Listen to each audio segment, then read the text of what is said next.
Am I live? I better start talking. Hi, everybody. Welcome back to GSX 2019, live from Chicago with Chuck Carroll, SecurityGuideTV.com, ASISTV.org. My next contestant, Mr. Paul Caruso, Allied Universal, AUS.com. Paul, welcome to the show. Thanks, Chuck. It's great to be here. I love talking to you about this stuff. You're doing a lecture today. What time? Today, at 2:15. And the title is? On the witness stand. And you're going to put somebody on the stand as a security executive and say, hey, we're going to grill you about how you screwed up this thing and how you're getting sued. Well, I don't know that he screwed it up, but we're absolutely going to take a piece of a civil trial out. We're going to do the direct examination and the cross-examination of a security director. It's an actual trial, by the way, like without the names in it? It is a composition of a number of different Cases, actual events. Yeah. Wow, that's fantastic. Yeah. How do you think that's going to go? I think it's interesting. You know, a lot of these panels have great information, but the format starts to get a little stale after a while. And so we decided to introduce the topic and the discussion of what might be adequate versus inadequate security by this piece of a civil trial and get people thinking about these issues from a different angle. So we did a pre-show, which is very interesting. Yeah. Covered a lot of ground. This definition of what is inadequate security, it still perplexes me. Sure. So who decides that? A consultant that says, I'm an expert and you need this. The guy that owns the place that says, guess what, I disagree with you and I don't have the money for it, by the way. Right. These standards are a little wobbly. Very wobbly. And the end decider, of course, is, the jury. 12 jurors, right?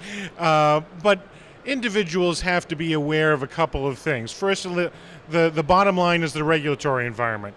So if they're a municipality, their state, or the federal government, because of the type of business they're in, requires something, they absolutely have to do that. That's an easier one. Well, it's an easier one to find out about, not do maybe. But that's right. Yeah. So you got to keep up to date with that. But what your neighbors and fellow practitioners in the environment you do business in are doing is also standard setting.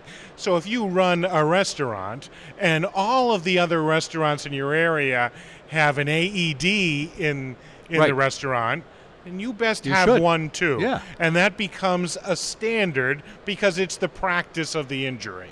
Industry, sorry. Yeah. And standards vary by geographical location, I find. Sure they do. That's very interesting. Culturally, I suppose, is the shift, maybe?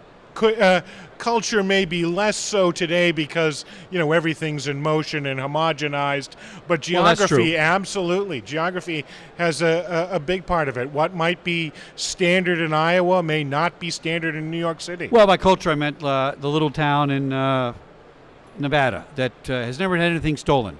So what do we need security for? Absolutely and then they may get a pass on the lawsuit, but not the next time. Because now there's a new standard. That's right. And that leads to the next point is there's a lot of information about what's happening in your area now. And so you used to be fairly ignorant of what crime activity was in the area, but now it's all available. And you have to be aware of that, reactive to it. That's probably part of the standard. So, probably, because we are talking about the law. We are. So, a little squishy, but to the point, which I think is the right point, who doesn't have a cell phone? Who doesn't have a computer or access to one? Who's not watching TV? The data is so voluminous. You can't say you don't know something, all right, because you could have known it, right? Or at a higher standard, you should have known it. Should have known it. Yeah, right. Very interesting. So are lawsuits now pretty much that's kind of off the table as far as the defense? That, I didn't know. How do you argue that anymore? What is kind of off the table is people opining, because there are so many ways to publish an opinion now that you can't be expected to take into account every person's study, every person's opinion. Oh, okay, that's the opposite side of it, so that's fair. Yeah.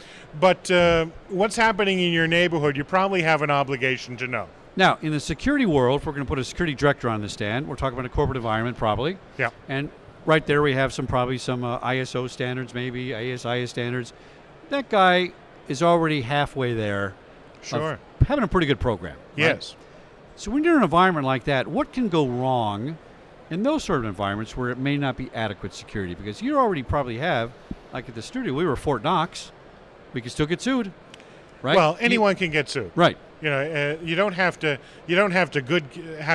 have a good case to file a civil suit. True. You just have to have some lawyer who's willing to do it. You for can convict a cheese sandwich in Los Angeles. Exactly That's right. But lots of things can go wrong because things aren't static.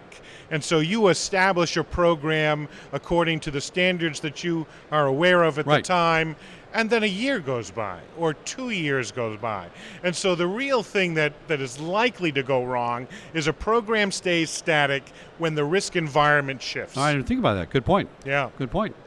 How many people will be on the stand in your just scenario? the one security director. Oh, that poor and guy. Then he's a great guy. Drew Necker is a great guy, an experienced security professional. He's going to handle himself really well. And I assume he doesn't really know what's coming. He has just like a real witness. That's right. They know what's coming. Yeah. So it's going to be a great little presentation, and then I expect that the discussion involving the audience is going to be really good. Yeah, that sounds like. I wish I could go, but I wish you could go too. I'm trapped Chuck. on the stage, unfortunately. That's the way it happens in our business. Now, I don't want to put you on the spot, but do you remember the room or where we're going? It's in S404. Okay. At 2:15. And should be quite an event. We're looking forward to it. Fantastic, Paul. Always good to talk to you. Chuck, have a great day. Thanks, my friend. Back in a minute here at GSX 2019 Chicago, live with Chuck Carroll, SecurityGuideTV.com and ASISTV.org. We'll be right back.